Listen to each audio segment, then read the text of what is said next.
É isso aí, pessoal. Bom dia. Chegamos, iniciamos nossa gravação. Hoje é dia 4. É isso mesmo. Tá todo mundo aí? Todo mundo voltou do recreio? Só que não. Parece que ainda não chegou. Bom, isso não vem ao caso. O vídeo vai estar, então, na aba Arquivos. Lá no finalzinho da aula, vou colocar as outras aulas. Quem precisar, fácil, acha todos os nossos arquivos lá. Então, diz aí o Sanner que nós paramos no comecinho da página 2. E o Cortella havia saltado, ou ele associou aquela primeira questão, o que somos nós, a essas outras questões que estão ali, né? Qual a razão de estarmos aqui, né? Quer dizer, nós somos aqueles que não apenas perguntamos sobre nós mesmos, mas queremos saber se existe algum motivo, não só para nós estarmos aqui, mas a natureza como um todo, não é? Ele diz ali, a indagação sobre nós mesmos é a indagação sobre o porquê existimos, e não só porque nós existimos, mas a natureza como um todo. E ele diz, isso vale a pena aqui relembrar. Em tempos atuais, quando a ciência atingiu um nível tal de desenvolvimento, blá, blá, blá, paradoxalmente parece que nos tornamos cada vez mais incapazes de encontrarmos uma resposta satisfatória para essas questões. Claro, as pessoas não ficam, né, colocando essas perguntas, né? Você acorda, olha e fala, puxa, né, quem sou eu, né? E por que eu estou aqui, né? Não, você está querendo fazer um lanche, lavar o rosto, ir para a aula, encontrar lá o Joãozinho. Foi aqui que a gente falou do Joãozinho? Foi, né? Você liga lá para o Joãozinho. E aí, Joãozinho? Beleza? Beleza. Joãozinho, quem somos nós? Joãozinho assim, você bebeu? Não. Ah, então é por isso que você está perguntando. Então, bora pro boteco.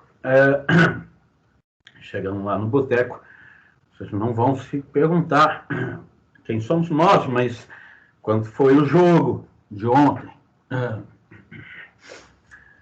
E essas coisas mais importantes. Mas, claro, isso porque esse tipo de pergunta normalmente já está respondida para a gente. Nós já herdamos as respostas antes mesmo de colocarmos a questão, né? Nossos pais, o pessoal no bairro, na escola, não sei aonde, na internet, já viram e fala, e aí? Agradece a Deus aí por esse pãozinho com manteiga que você está comendo aí, ó. Beleza? Deus existe. Ele tem uma razão para nós existirmos.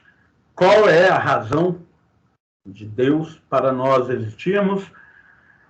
Bom, quem somos nós para compreender, né? Então, já que é assim, vamos pensar em outras coisas.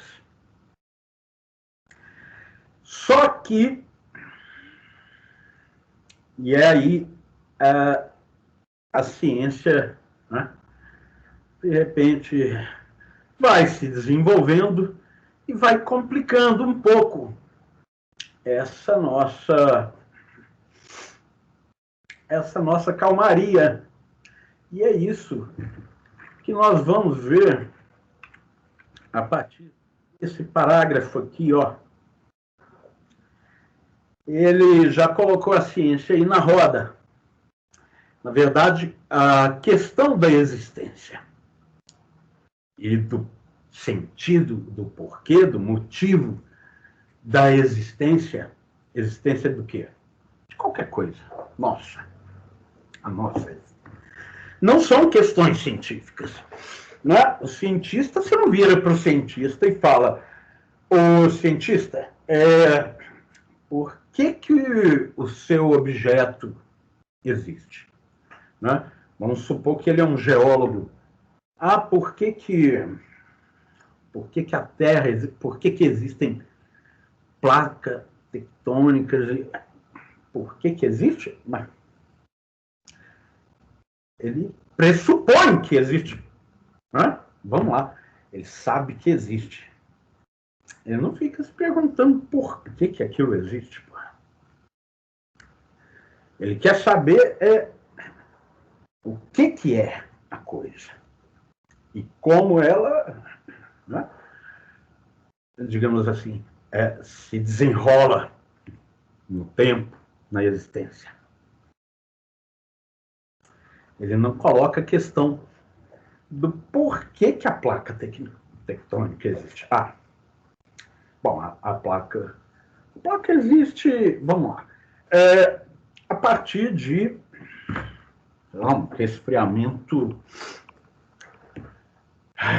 Eu não sei de merda nenhuma disso, né? Mas vamos lá. Resfriamento daquele material todo ali vai formando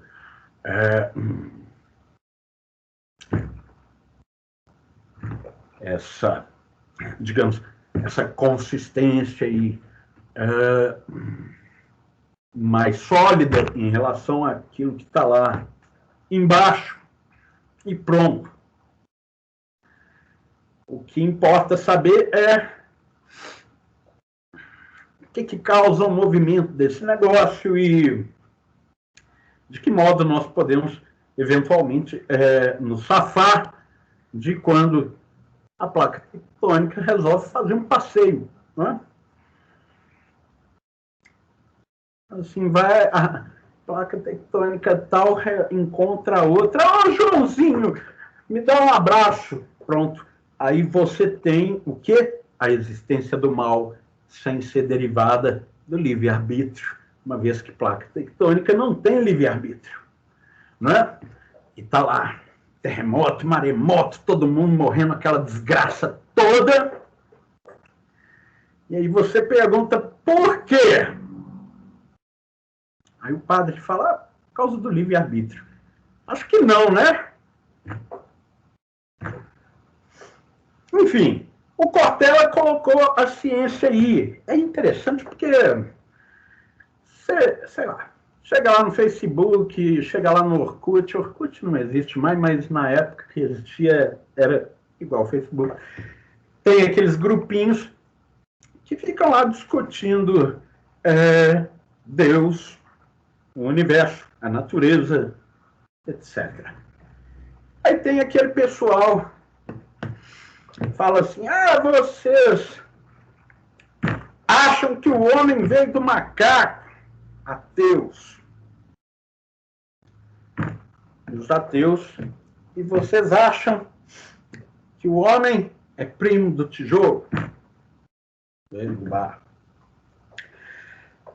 Os ateus normalmente chamam a ciência, né, em favor do argumento deles.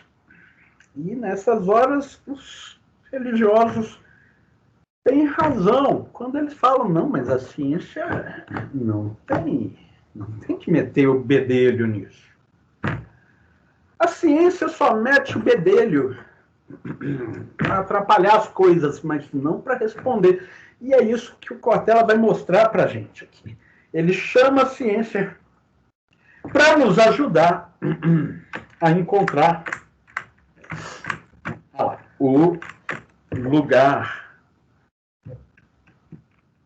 o nosso lugar, aquilo que nos circunscreve, tal como ele falou lá em cima, olha lá, a tentativa de identificar o que ou quem sejamos é um modo de nos encontrar em meio à natureza.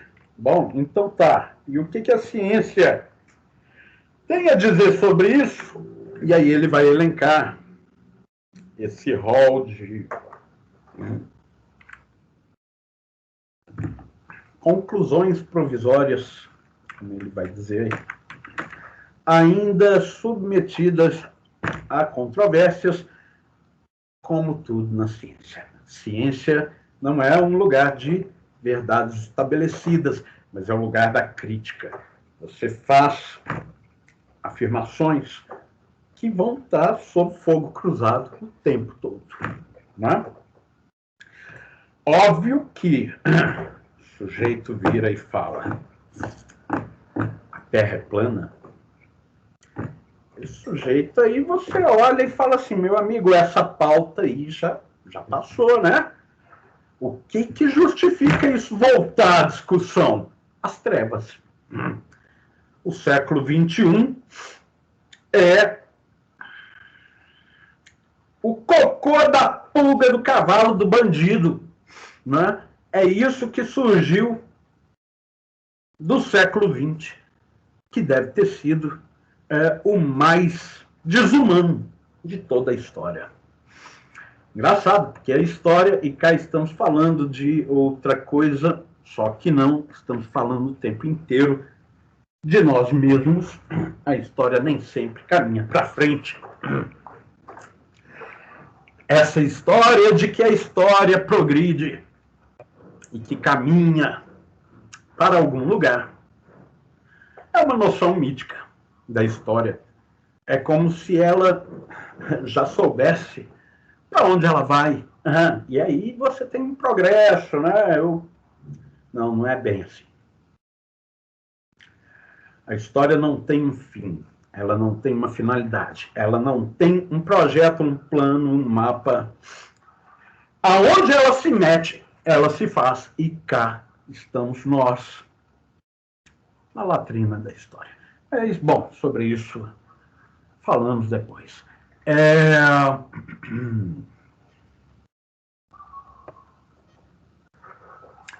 A história, apesar dos historiadores não concordarem sobre o que eu vou dizer, a história também é uma ciência. E é por isso que a gente, o tempo inteiro, quando discute história, briga. Não? Que a ciência é isso. A ciência, de algum modo, está inserida no que lá para frente nós vamos falar. Aquilo que os franceses chamaram de luta de classes, um termo que os economistas burgueses usavam muito antes do Marx ou do PT existirem, não é? Luta de classes é um fenômeno que não é empírico, e ele faz parte daquele, digamos assim, grau de existência que não se observa com os olhos. Luta de classes não é gente brigando na rua. E também não é inveja do carrão do patrão. Não tem nada a ver com isso. E a ciência está inserida nisso aí.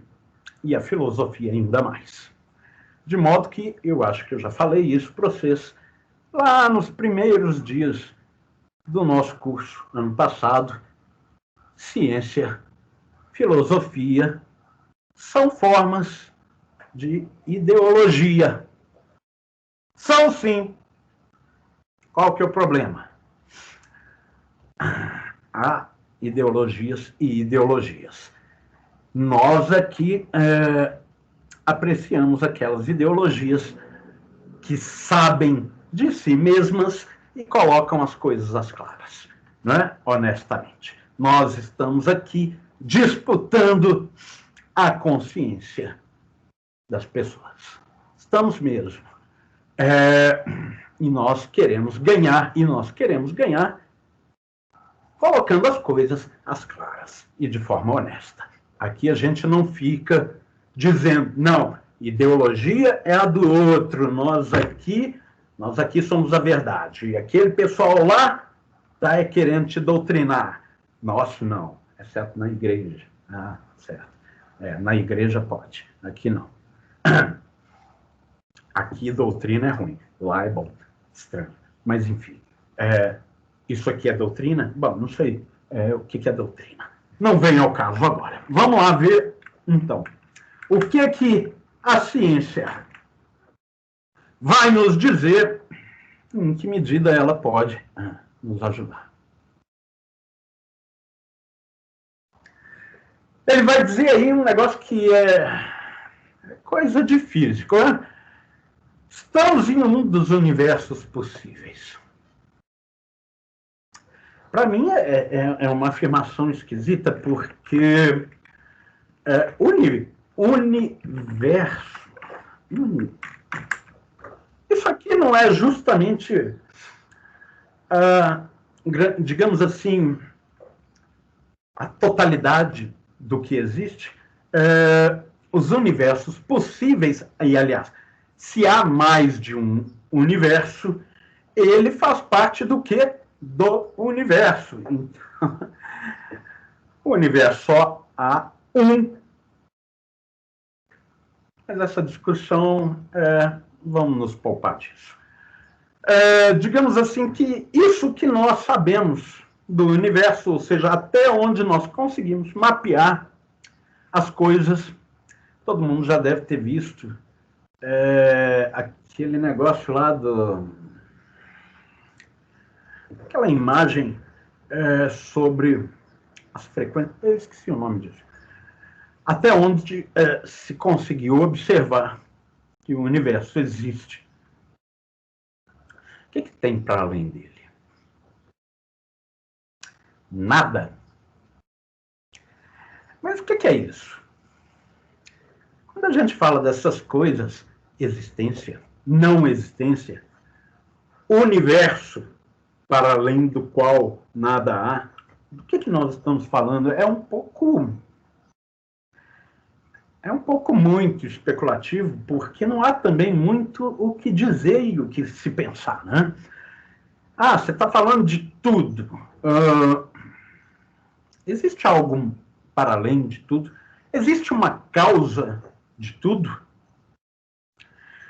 Se existe uma causa de tudo, essa causa deve estar em tudo, porque senão tudo não é tudo.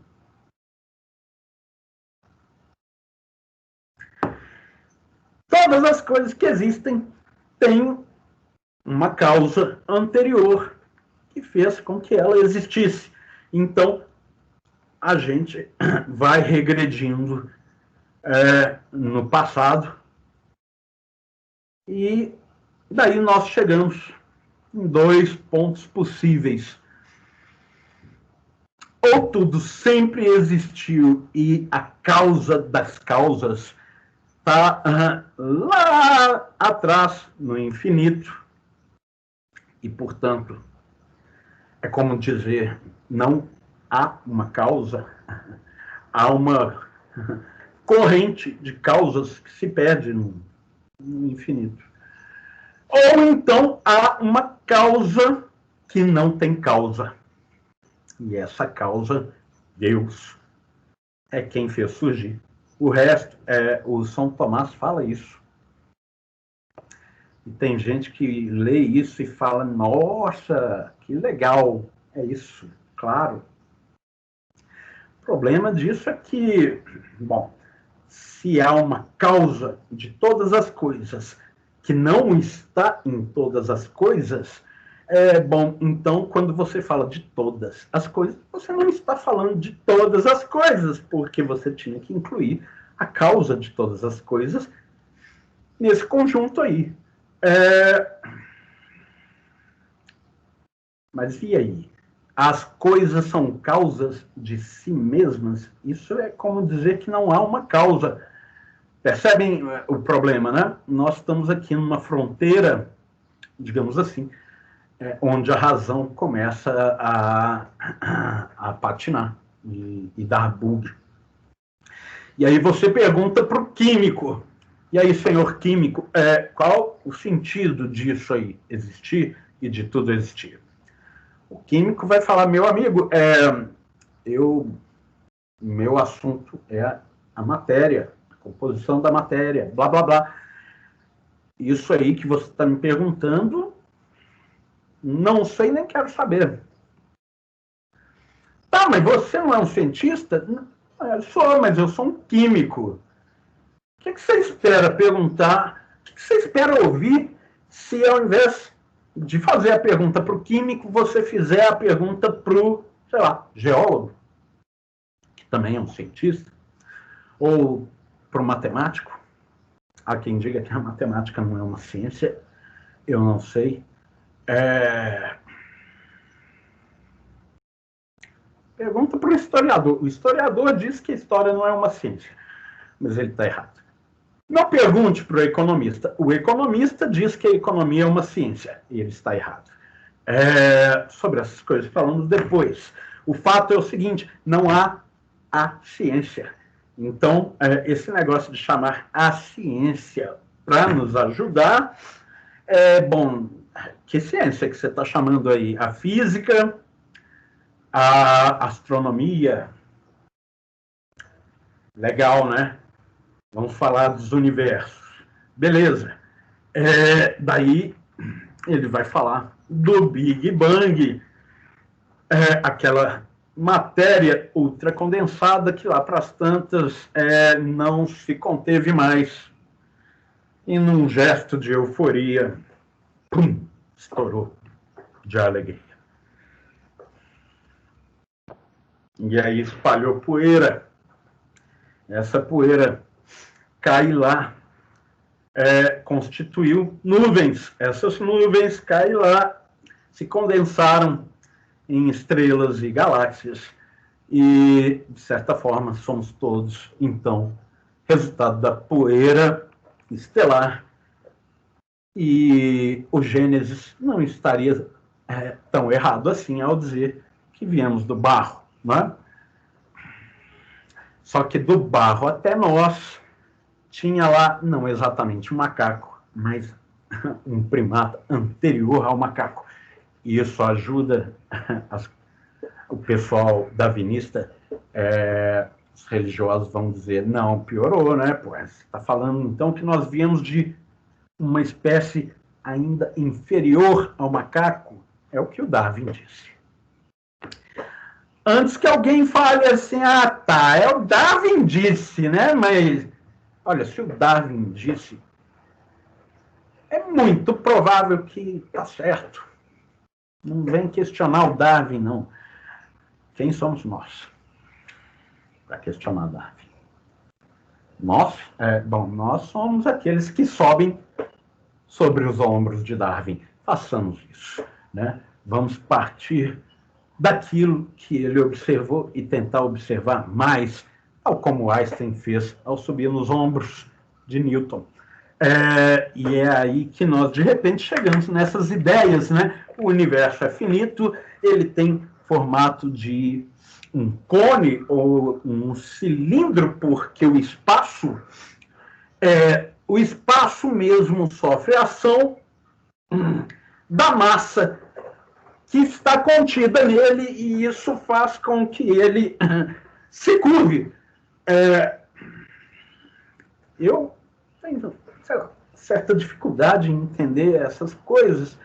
Eu acho que não sei se os físicos também realmente compreendem isso, ou eles estão fazendo literatura, mas é interessante a ideia, né? De algum modo, com isso, Einstein vai responder uma coisa que o Newton não sabia como responder, que é, afinal de contas, o que é a gravidade? Né? Mas nós não vamos falar disso aqui. Conversem com os físicos. Tá. Aí o Big Bang deu origem a este universo, ou ao universo. E o interessante é o seguinte: a matéria existia antes do universo. Ela estoura, aquela partícula lá estoura e dá origem ao universo. Qual é a origem da matéria?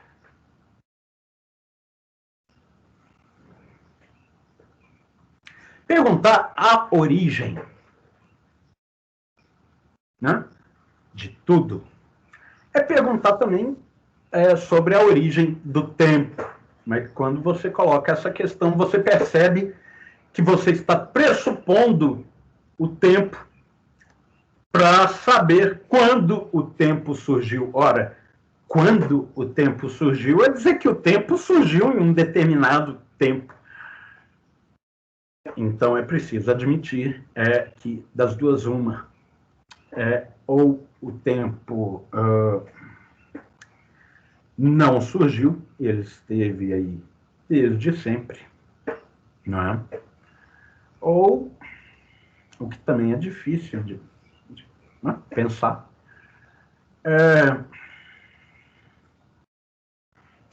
Ô, Eric. Aqui, você está falando aí do universo. Você já chegou a ler O Universo em Desencanto? Ah!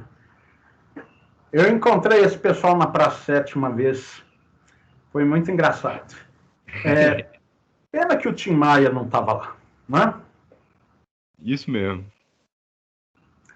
Aí a senhora estava lá me falando que neste exato momento em que você me encontrou aqui, estamos falando sobre essas coisas, há um disco voador lá em cima nos observando. Quando a gente é assim, realmente muito jovem e disposto a, né, a ficar por dentro de coisas assim pouco usuais, a gente até se interessa, né, sobre isso. Nossa, disco voador, que legal! Me salva daqui, me leva daqui, pelo amor de Deus, né? Que nem fazer pedido para a estrela cadente. Faça um pedido para a estrela. Socorro! Né? Esse é o pedido. Só que o disco voador não vem. Disco voador, ET, fantasma. Esse tipo de coisa que todo mundo viu, menos você. Não é engraçado? Não, mas o brigadeiro da aeronáutica americana estava lá no jato e viu. Olha, eu acho que quando o cara está num jato, lá no alto, é brigadeiro, cheio de coisa na cabeça, não é? Dando lá, sei lá, que forma de processar as coisas na cabeça. O cara me fala que viu um disco voador. Eu vou dizer, olha, senhor brigadeiro, que legal, né? Me mostra um pedaço aí do disco voador, me mostra alguma coisa. Não, eu tenho uma foto. Ah, tá bom, né? Eu faço coisa melhor aqui no Paint. Então é assim. Ah, eu vi. Foda-se. Eu não quero ver, porque ver para crer. Eu quero saber. Me traz aí algo que seja evidência.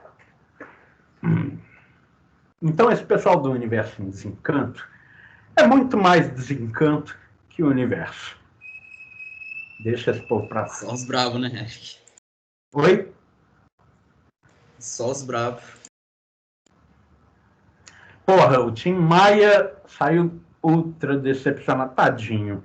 O cara entrou naquela onda lá, embarcou, falou, nossa, agora eu me sinto como se eu tivesse encontrado o meu lugar, porque no final das contas, o que a religião, o que o mito faz, senão, né, te oferecer isso, né? Olha, sua angústia acabou, né?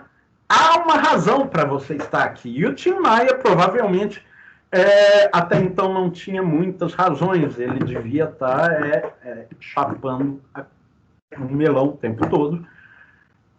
E por que as pessoas ficam chapando melão o tempo todo? Justamente porque elas estão aí perdidas. E por que nós estamos perdidos? É porque a ciência colocou o pé na janta da gente? Não. Eu estou adiantando a novela, mas o que o Cortella vai nos mostrar é exatamente isso. Quanto mais a ciência se desenvolveu, menos possível para nós se tornou a resposta das nossas questões, porque aquelas que nós até então tínhamos, de algum modo esfarelaram. Não é? Isso que ele vai falar aí, ó, coloca o antropocentrismo, né, na gavetinha do museu lá das ideias, né? Quer dizer, o sujeito virar e falar, olha, a Terra é plana, ela está no centro da criação e eu sou feito à imagem e semelhança de Deus. Assim, cara, você já ouviu falar na Primeira Guerra Mundial? Ou então não, vamos falar aqui de outras coisas, vamos falar do Freud lá, o ato falho, o sonho, essas coisas que, me diz aí, a alma humana é realmente assim tão acessível a nós, como Descartes pensava? Parece que não. Parece que há aí, debaixo da ponta, todo um iceberg que fica ali escondido, mas que de vez em quando força a clarabóia ali e escapa alguma coisa. E quando a gente vê o que escapou, pensa assim, meu Deus, isso estava aí, escondido no meu inconsciente. O ato falho é divertido porque é aquilo que você diz sem querer.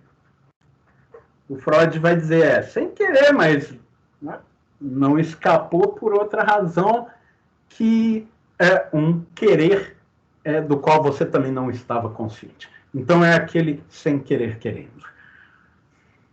Eu não lembro se eu falei de um negócio que aconteceu lá na PUC, reunião do departamento de filosofia. Quem me contou foi a mãe de um amigo meu, que era professora lá, grande Valéria Demarco, que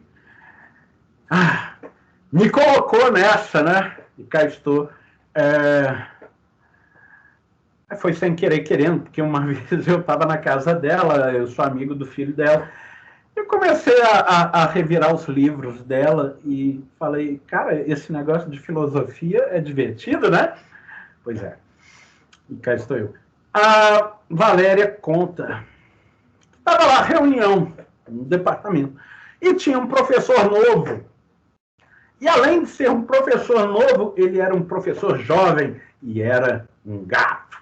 E pá, e tal. E as professoras ficavam, né? Uau, né? Aqueles olhinhos assim, com os coraçãozinhos, igual emoticon. Aí está passando uma lista para o pessoal assinar, a listazinha de presença. Viva a burocracia. Uma professora não assinou e a lista parou lá. Um professor novo e jovem e gostosão. E ela vira para ele e diz, me dá um filho. Digo, me dá a lista. Como explicar isso? Foi um ato falho. Ela não queria dizer o que ela, na verdade, queria. Não é? só não sabia que queria, ou talvez soubesse que queria, mas sabia, acima de tudo, que não era para ele saber que ela queria.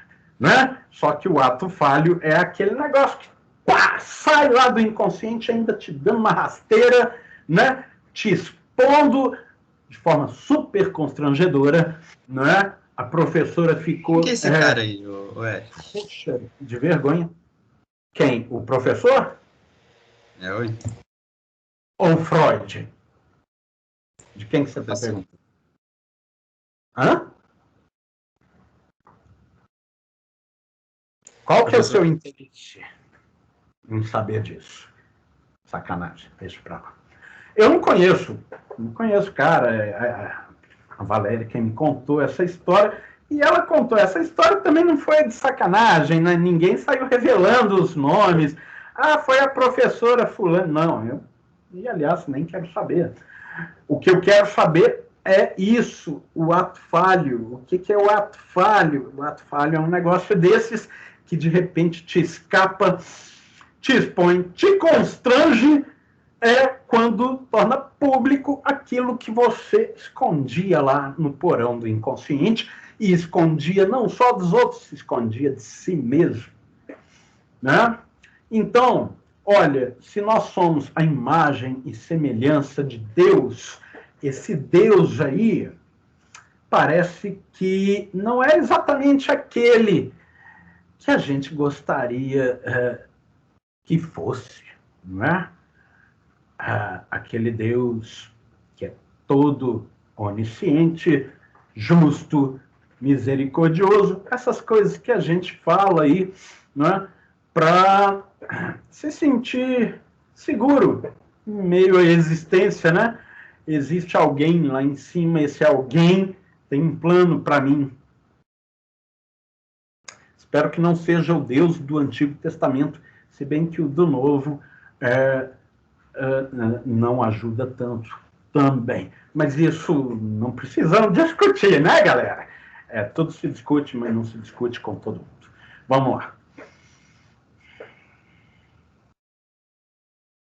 O Cortella vai dizer aqui que o Big Bang ele é o que explica o fato de você observar aquele efeito Doppler quando aponta lá o seu telescópio para, sei lá, para alguma galáxia. O efeito Doppler é aquele, digamos assim, aquele rastro de infravermelho que indica movimento.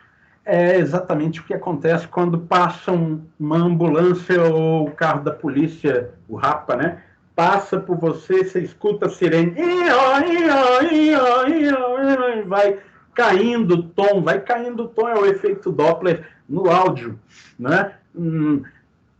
Aquilo é o que a frequência conseguiu fazer chegar até você quando ela já está lá na frente, correndo e tal.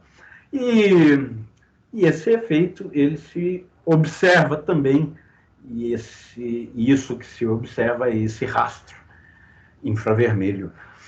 E aí você olha lá para as galáxias e estrelas e observa que elas estão se movimentando para onde?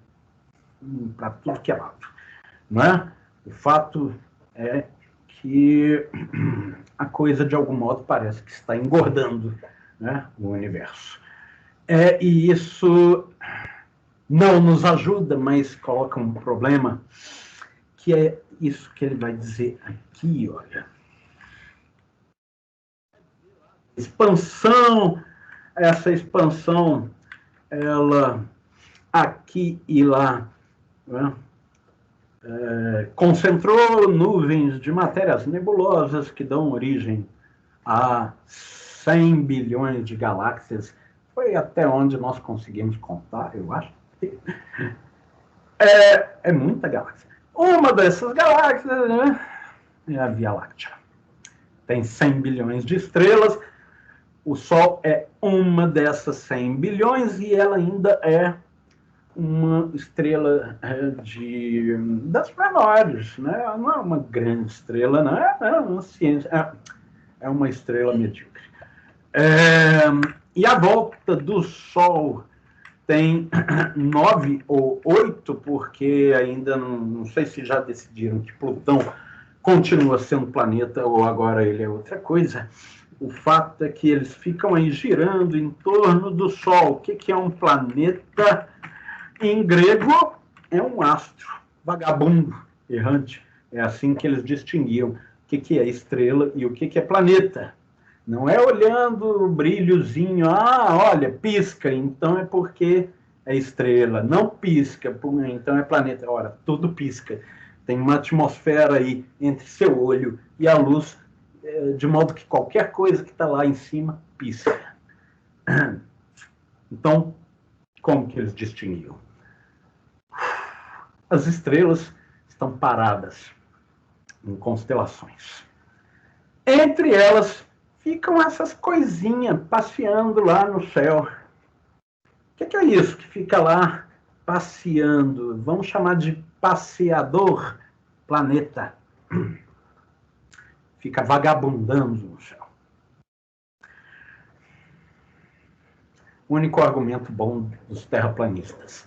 Se a Terra fosse redonda e não plana, ela não seria planeta e seria, sim, redondeta. Esse é um bom argumento. O resto, convenhamos. Só que planeta não é porque a Terra é plana, é só porque a Terra também fica passeando em torno aí das constelações que estão paradas, só que não. Interessante. Beleza. Mas o que eu queria dizer, na verdade, ele já disse cá em cima, é que na medida em que o universo engorda, ele caminha para o próprio fim dele. Não é? E ele vai dizer em função do esvaecimento da matéria, ou seja, a coisa está expandindo. Vai para tudo que é lado. Vai chegar uma hora que, nessa inércia aí, as partículas vão também, né, se desgarrando dos núcleos. Significa que aquele último bastião de existência, que é o átomo, vai deixar de existir. O átomo, os átomos, todos, a matéria. O que vai ficar no lugar disso? Poeira. Engraçada essa poeira, porque está aqui uma partícula e sei lá quantos bilhões de anos-luz vai estar aquela outra partícula que há uns bilhões de anos atrás estava aqui juntinha e formava lá um átomozinho. Não forma mais átomozinho. O que isso quer dizer? Que a natureza vai acabar. Ou seja, que tudo que existe vai deixar de existir. O que vai restar? Nada. Pô, mas o universo não é eterno? Não. O universo é infinito? Não. Tudo vai acabar? Vai. Porra. E aí? Complica, né? E aí é o seguinte, nós estamos aqui em um momento singular da existência de tudo. O que você vai fazer durante esse breve momento singularíssimo que não vai se repetir? O que você vai fazer de você? O que você vai fazer daquilo que fizeram de você? Essa é a nossa questão, no final das contas. Não é? Você vai aí, sei lá, eu vou fumar um cigarro. Legal, né? Beleza. Aí eu vou jogar lá o Call of Duty daqui a pouco com o Summer. É bacana também. Afinal, o que mais que você quer que a gente faça? Não é? O fato é o seguinte, todo momento é singular, irrepetível, inédito, e por isso tem lá o seu valor. Evidentemente, o valor você só pode oferir em relação a outra coisa que existe, Então, não é porque todo momento é único que você vai dizer, né? Carpe diem, viva intensamente este momento. Porque este momento pode ser, quem sabe, talvez, um momento em que você está lá na cadeira do dentista enquanto ele coloca uma broca na sua boca. E aí, tá legal? Tá ótimo, esse momento nunca vai se repetir, então eu estou amando, né? Você aí arrancando a minha boca com esse negócio. Imagina na época do Tiradentes. Né? Se vocês já foram lá no museu em Ouro Preto, vocês viram como que o Tiradentes tirava o dente do povo, não é à toa que esquartejaram ele depois. Vamos lá. Beleza. Então tudo vai acabar. Nós também. Deus me dê me dê vida eterna. Que mané vida eterna? Se tem uma coisa que deve ser desagradável, é a eternidade.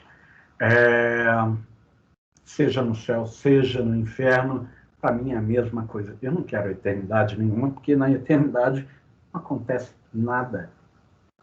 Afinal, a eternidade é um momento que não passa. Né? Você não tem fluxo de tempo. Você tem, tal como uma foto, tudo parado. Pô, deve ser, no mínimo, um tédio. Imagina um tédio eterno. Você está louco. Prefiro morrer. E o fato de que vamos morrer, de algum modo, faz com que, né, essa vida aqui tenha, sim, valor, e tanto mais quanto melhor a gente viver. Né? No final das contas, a questão é essa. Qual é o sentido da vida? É o sentido que você vai dar à sua vida. Dê à sua vida um bom sentido. Porque se você não fizer isso, você está desperdiçando uma chance que você não vai ter depois, não é? Fazendo daquilo que há algo que eventualmente não devia haver. Quer dizer, se é para viver, que seja bom, né? O problema é que, né, as coisas nem sempre dependem da nossa vontade. Né? Querer não é exatamente poder. E é por isso que um dos nossos problemas é justamente as condições que nós temos de viver uma vida boa. Em que medida essas condições podem mudar de forma que nós possamos ter boas condições? Eis a questão. Por que, afinal de contas, nós estamos falando de tudo isso? Porque nós estamos aí olhando para os lados e vendo que as condições não são boas. O mundo humano é cada vez mais desumano. Não é? E se nós somos o resultado daquilo que está ao nosso redor, das nossas condições de vida, se o meio faz o homem, então melhor que o homem faça um meio se tornar um bom meio. Não é assim? Eis aí uma diferença em relação aos animais. Os animais são resultado do meio, não é? Eles são adequação ao ambiente. É isso que o Darwin fala. Nós também, só que com uma diferença. Nós adequamos também o ambiente a nós. E por que ele está tão ruim assim? Não é?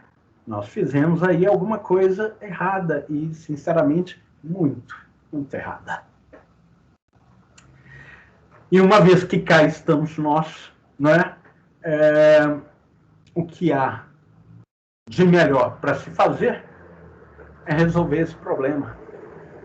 Né? Estamos discutindo aqui metafísica a troco de quê? Né? De ficar se divertindo com o saber pelo saber, essa bobajada, erudição inútil, não. Isso aí não é o nosso interesse. Nosso interesse é em ser humano, de fato, vida autêntica. E é tudo aquilo que o mundo hoje não está exatamente nos oferecendo.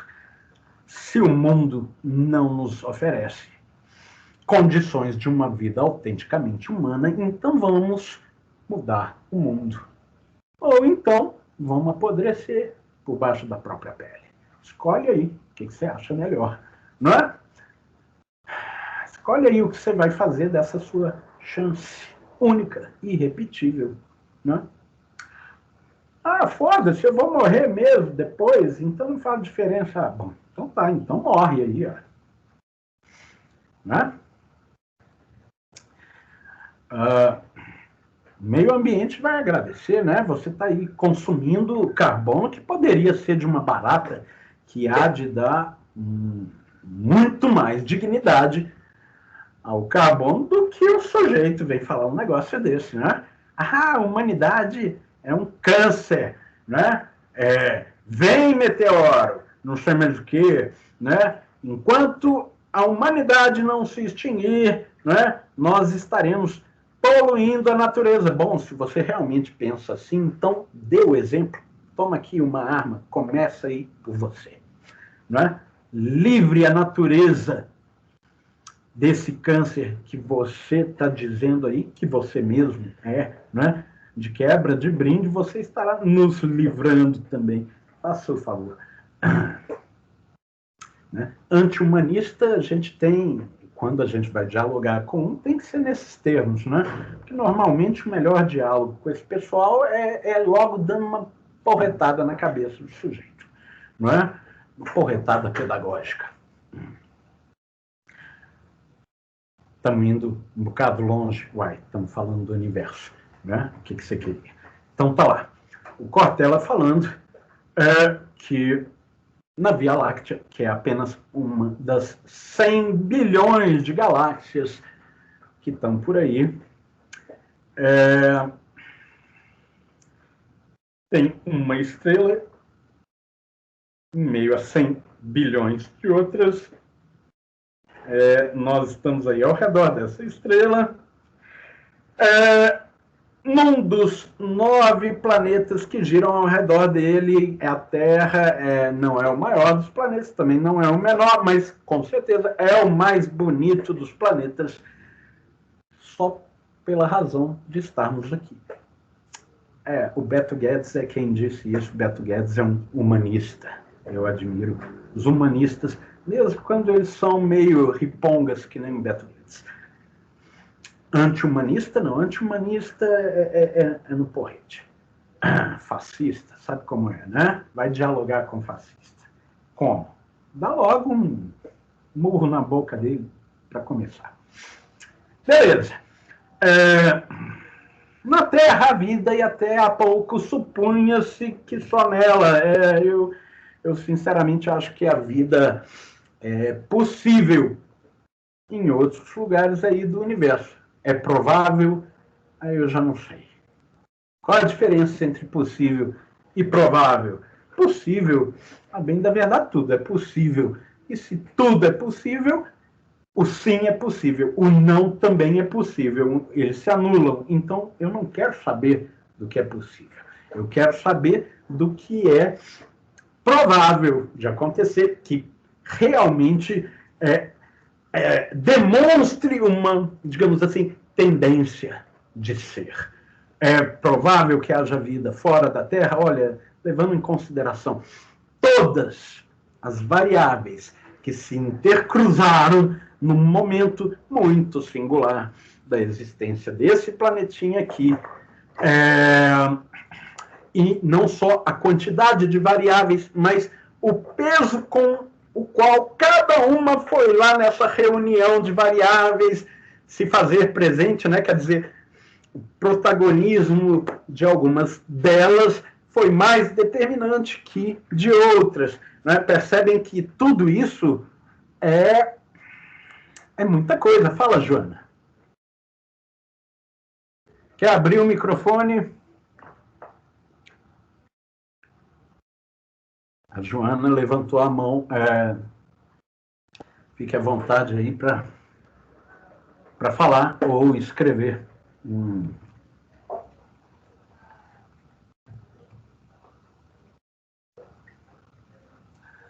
Mostrar a conversa sem querer. Sem querer querendo. Tudo bem. Vamos lá. Percebam, nós falávamos de física astronômica e, de repente, agora estamos falando de biologia.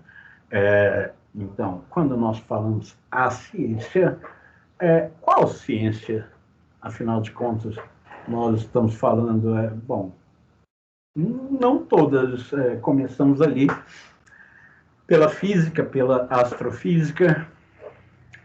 Falamos aí de química no meio dessa brincadeira e chegamos aqui na biologia para dizer que na Terra há vida e essa vida ela se compõe aí de, ele está dizendo, 3 a 30 milhões de espécies diferentes. Isso na época que ele escreveu, né? Ser humano não é nem mal nem bom por natureza. Aliás, o que é ser mal ou ser bom? Isso nós vamos discutir, Leonardo, depois desse texto. Tá? A pergunta é ótima. Mas, bom, já que você está perguntando, não existe nada por natureza em nós. Quem te disser que o homem é mal por natureza, na verdade, está dizendo que ele não é uma pessoa em que você deve confiar ou andar junto, né? O sujeito fala, o homem é mau por natureza, deve ser um estuprador, né? Ele já está te avisando, olha, eu não sou uma boa pessoa, ok?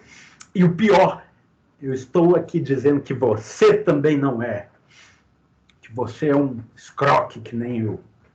Olha, meu amigo, se você é mau por natureza, sinto muito, o problema é seu. Se mata. Assim você, né, salva aí o meio ambiente, sabe, uma questão sanitária. Devolve essa matéria aí, esse carbono aí, sabe, um verme de repente pode usar esse carbono seu, e aliás é o que acontece, né? Verme, bactéria, toda essa vida que há depois da morte. Vamos lá. Ele vai dizer que uma dessas espécies é a nossa, que é a Homo sapiens sapiens.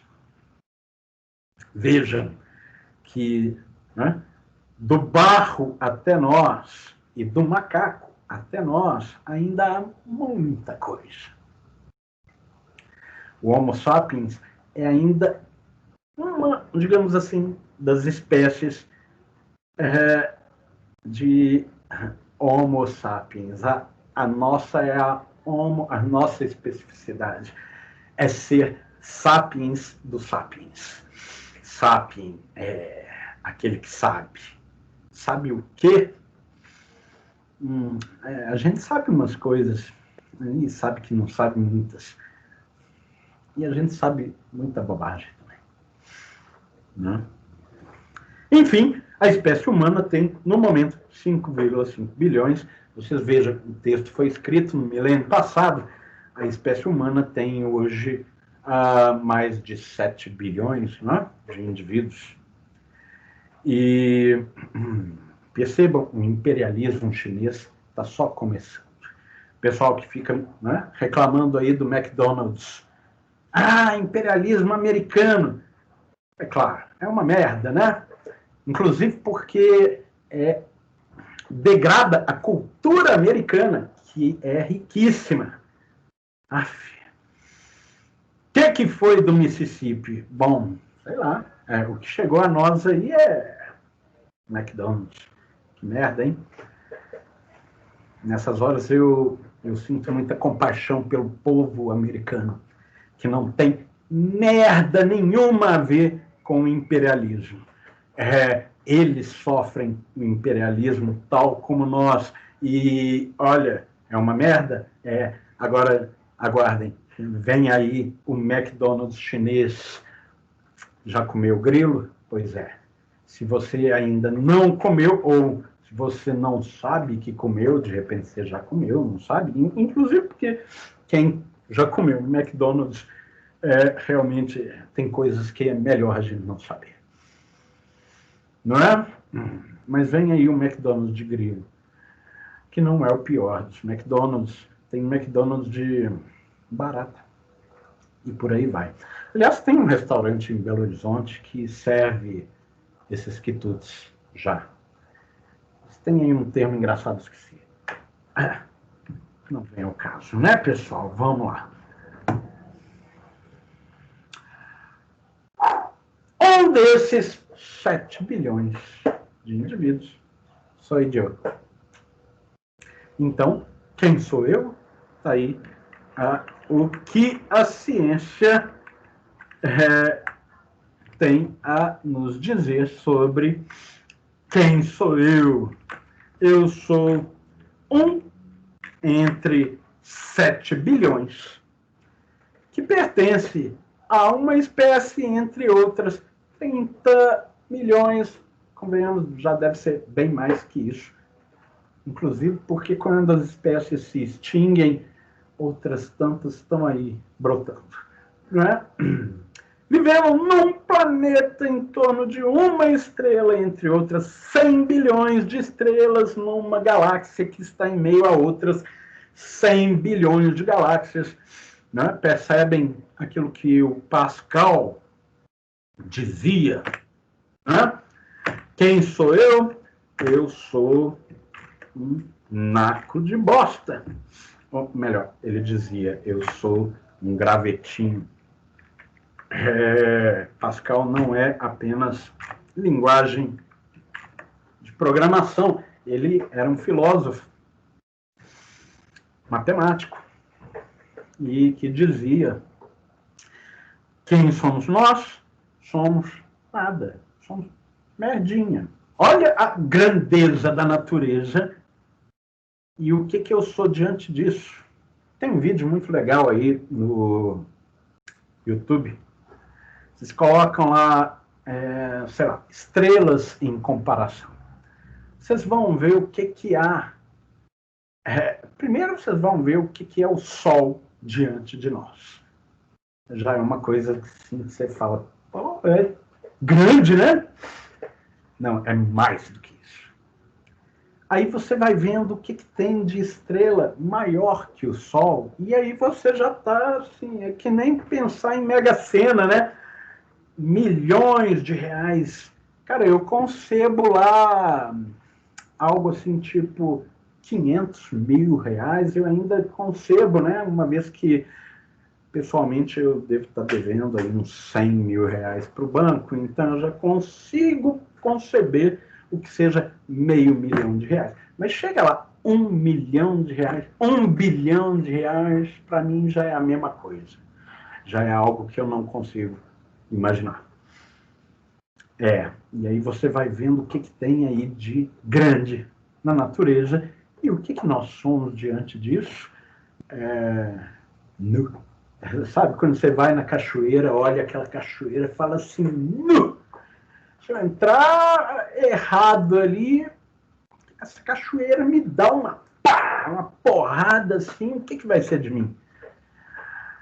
Você vai virar uma espécie de molho bolonhesa, aquela massa indefinida de carne, não é? Tão logo dá aquela subidinha no rio, você está lá brincando na natureza, viva a natureza, aí vem aquela água e te joga na pedra. Mais ou menos quando você também entra no mar, o mar é bravo, tem aquelas bandeirinhas vermelhas, à beira da praia, só que você é mineiro, você não sabe por que tem as bandeirinhas vermelhas, não tem ninguém na praia, beleza, vou entrar no mar. Aí na hora de sair do mar, você descobre o que era a bandeirinha vermelha. Significa que uma vez que você entrou no mar, ele não deixa você sair. E aí ele tá lá te dando um caldo em cima de outro, e você lá nadando, eu preciso chegar na praia. Aí você vai, e agora eu vou. Aí o mar vem lá e te chupa de novo e ainda te dá outro caldão e você fala, lá fui eu. Quem sou eu diante disso? Merda nenhuma. Mas, como dizia o Pascal, merda nenhuma que sabe de si, tem consciência de si mesmo, né? É um gravetinho, uma merdinha lá, mas que é consciente de si. E consciente de tudo mais que há. E que, portanto, por mais ínfimo que seja eu, né, eu tenho uma dignidade que a barata não tem. Claro, não estou falando do fascista, né? Esse aí abriu mão da dignidade dele. Por isso que é difícil, né? Você virar e falar, eu tenho que reconhecer o Hitler também era humano. Meu Deus, o que é ser humano depois do Hitler?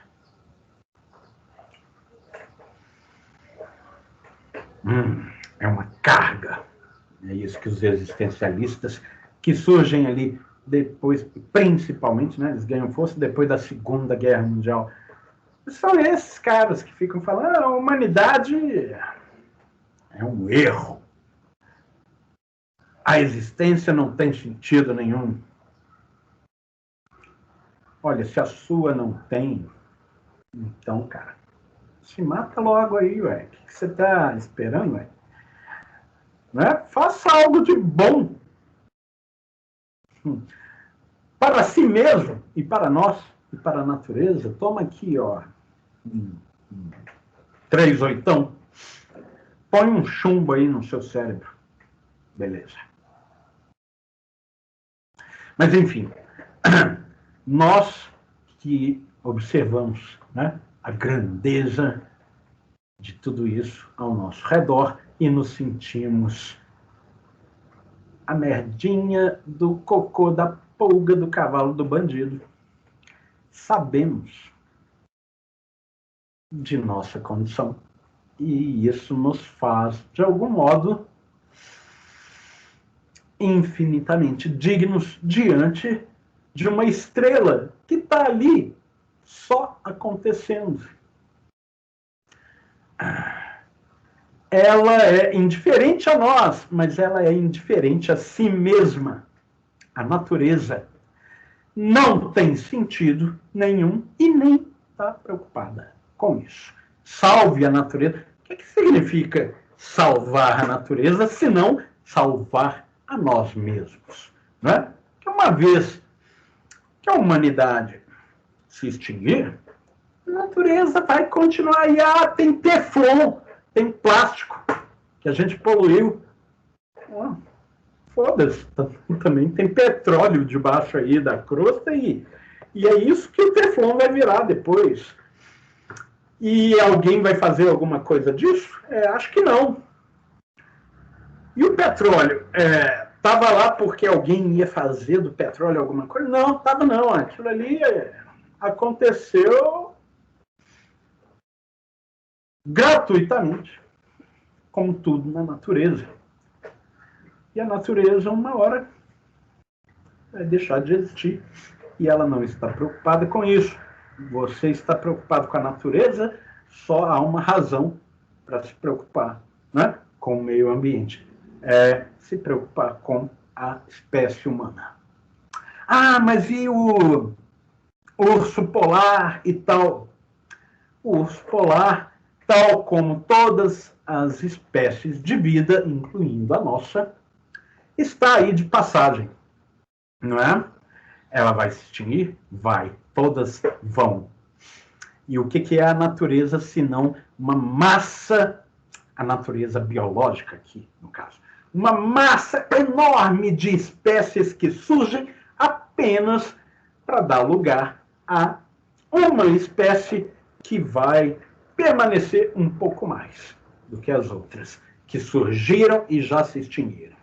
né? A natureza é esse permanente desdobrar-se de si mesma, uma autofagocitose que está ali se alimentando de si mesma, se autodevorando. E cá estamos nós e o urso polar também, em meio a isso.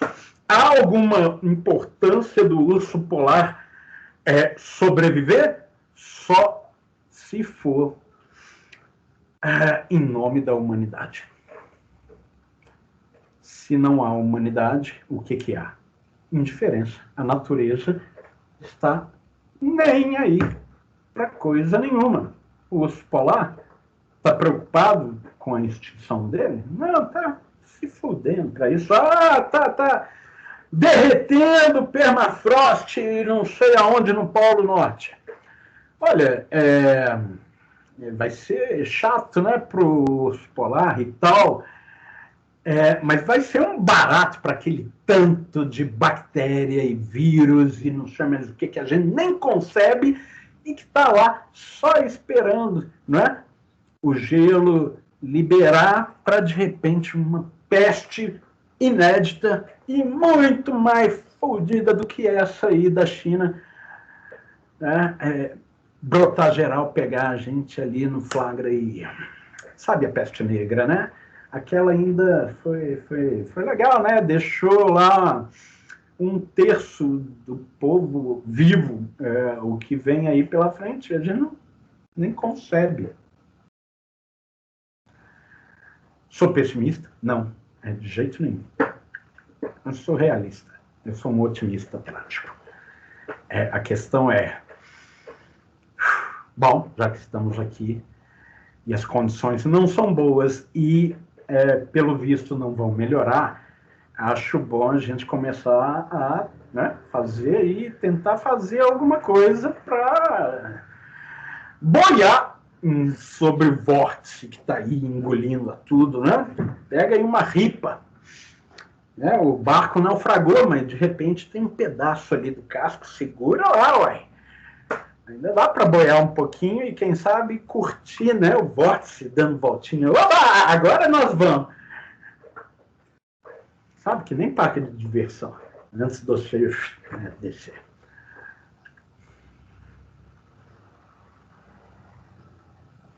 Como diz lá a vida de Brian, o pessoal do Monty Python, sempre olhe para o lado bom da vida. Esses caras começam a cantar isso no final do filme que se passa no Império Romano e eles estão crucificados, né? E os caras crucificados lá olham uns para os outros e falam: bom, galera, bom, nós... E agora, né? Sei lá, agora vamos cantar. Então vamos. Não há muito mais o que fazer, né?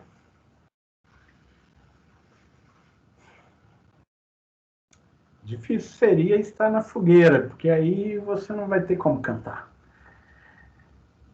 E eu não me refiro à fogueira da Santa Inquisição, que era um bocado, digamos assim, mais humanista do que a que os romanos faziam, né, na hora de colocar o povo no fogo. Os romanos te perguntavam: você quer sob a lei de Moisés ou a de Jesus? Eu quero sob a de Jesus. Aí os caras colocavam a lenha até metade da sua canela e botavam fogo. Joia, né? Você fica pensando lá que os caras, aquele tanto de lenha na Idade Média, aquilo era punk, porque você não viu os romanos. E se fosse sob a lei de Moisés, não tinha lenha, era só brasa.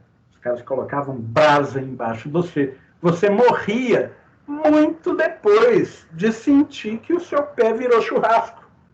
E você está lá, bem temperadinho esse chulé.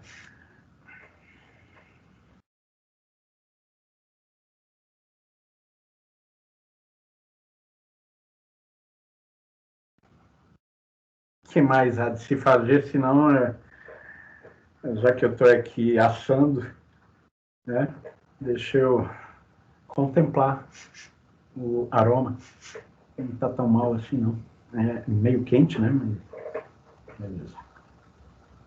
Então, para fechar nossa aula e fechar também isso que o Cortella está colocando aí para nós, ele vai dizer: no que se refere a essas conclusões, devia ser menos instável, devia ser menos incômodo viver durante a medievalidade, quando você tinha o antropocentrismo no ar. As pessoas, né, estavam de bem com a vida, porque acreditavam que a Terra era plana, ela estava ali no meio do universo, a criação está toda aí para nos servir, nós estamos aqui no meio de tudo que existe, porque nós somos a imagem e semelhança de Deus. Então, tudo bem, nós vamos morrer, mas vai haver uma vida aí depois da nossa morte, então tá tudo bem, né, gente? O que importa aqui é que essa vida depois da morte seja no céu, né? E não na panela do diabo. Então, se tem alguma coisa aqui para você se preocupar, não é com a morte, é com uma boa vida. É uma preocupação razoável, não é? Ainda que as razões eventualmente não sejam porque, uma vez que a vida depois da morte é eterna, para mim, tanto faz estar na panela do diabo ou pulando na nuvem com um anjinho, porque nada acontece. Eu não vou queimar, eu não vou curtir os pulinhos na nuvem. Está tudo parado. A eternidade é um saco. Bom mesmo é envelhecer. Como dizia Nelson Rodrigues. Um conselho para os jovens: envelheçam. Qual que é a alternativa? Morrer, né? Quem morre não envelhece. Então, vamos lá, vamos envelhecer. Melhor que a gente faça.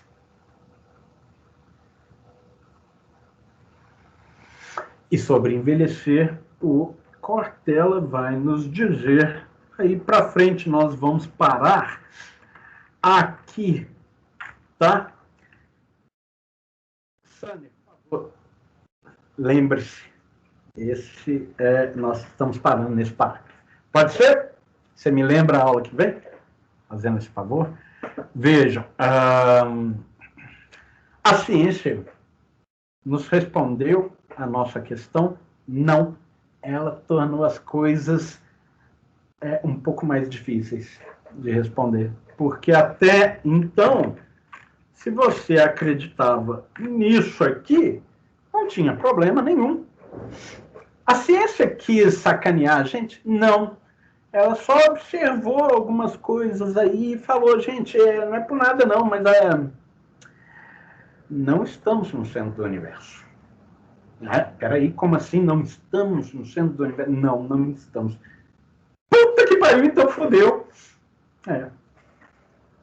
E o pior, não apenas não estamos no centro do universo. Nós não somos assim tão a semelhança e imagem de Deus, mas se for observar bem, nós somos mais a imagem e semelhança dos macacos. Você está brincando? Não sou. Olha lá, eles têm 2 olhos, nariz, boca, são bípedes, eventualmente, braço, perna, joelho. Cara, se eles fizerem a barba, fica muito parecido. Não? Não, mas espera aí. E Deus? Deus tem um plano para mim.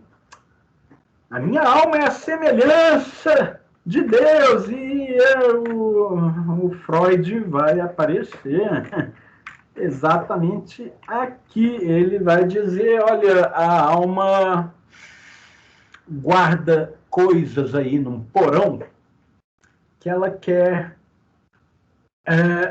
que ninguém, e nem ela mesma, saiba. E quando essas coisas que estão lá batendo no alçapão, eu quero sair e tal, de repente uma sai, você fala, não acredito que isso veio de mim. Esse não sou eu. Sou. Esse que é o problema. Esse aí é que sou eu. Eu não queria saber disso. Convenhamos, esse pessoal, o mundo está aí, então melhor que tem é conhecer o mundo. Quem fala esse tipo de coisa gosta de comer cocô. Sai fora desses caras. Não é? Há coisas que o melhor é você não saber delas. Será que esse nosso assunto é uma delas? Vamos deixar esse tipo de pergunta inconveniente para depois. Por que eu fiz isso? Essa pergunta? Não sei. Surgiu aqui. Aí alguém fala assim, olha, liga lá para o reitor, para o MEC, e fala, esse negócio de filosofia aí, ó, tira isso aí do currículo, pelo amor de Deus, né? Vamos voltar a estudar educação moral e cívica, OSPB, aquelas coisinhas bonitas, né? Que faz a gente decorar o hino nacional, que todo mundo chega lá assim, nossa, é bonito o hino nacional, eu vou decorar, mas até hoje não entende porra nenhuma do que aquela letra está querendo dizer, não é? Aquele português meio à la Camões, né? Assim, vocês já leram Camões? Experimenta ler uma página do Camões para vocês perceberem o seguinte: eu não sei ler português. O português é mesmo muito difícil. Então vai aprender sânscrito. Você vê, o alemão, o norueguês, japonês, chinês, essas coisas aí, que daqui a pouco a gente vai ter que aprender, já que vem aí o imperialismo chinês. Como era bom o meu inglês, e eu não sabia. Agora tem que estudar mandarim. Danou-se. Pessoal, meio-dia, falamos de coisa demais hoje, não é? Por isso eu agradeço a paciência de vocês, a atenção de vocês. Estou supondo que vocês ainda estejam aí. Isso. Hora de resolver o vazio existencial que está realmente importando agora, não é? Vamos preencher essa nossa angústia estomacal. Certo, Vinícius? Vamos fazer isso agora. Então, vamos encerrar essa gravação. Lembrem-se, eu vou colocar as aulas ali em arquivos. Quem tiver aí interesse, né, em se divertir assistindo a aula de filosofia de novo, nossa, que legal! Ele falou do Joãozinho, lembra? Pois vai estar lá. Falou, pessoal, sextou, né? Finalmente. Muito obrigado pela atenção, pelo carinho, pela amizade e pela companhia, essa totalmente inédita que aconteceu, olha aí, de nos encontrarmos. Cá estamos, sextou. Vamos tomar ali uma cervejinha. Onde? No boteco? Não, ali na mesa mesmo. É isso aí. Toca, Raul, que é nóis. Falou. Valeu. Falou, Sanner. Daqui a pouco você entra lá no COD. Se tiver no COD, me adiciona lá. L. Palivchenko. Quem era L. Palivchenko? Ludmila Palivchenko, a maior sniper da história. Eu estou homenageando ela. Quem sou eu para homenagear ela? O Eric é viciado mesmo, é viciado em COD, mano. Level 150, cara. Aqueles outros programas lá não rodam nos meus parcos equipamentos. Alguém disse, eu não sei quem disse. Falou, Arthur. Valeu. Falou, Vitória, Karina, Esther, Amanda e todo mundo mais. Até mais. Valeu. Obrigado, gente. Falou, professor. É isso aí. Experimenta jogar LOL. Eu vou atrás. Obrigado aí pela indicação, Esther. Tchau, tchau. Falou, Ed. Isso aí.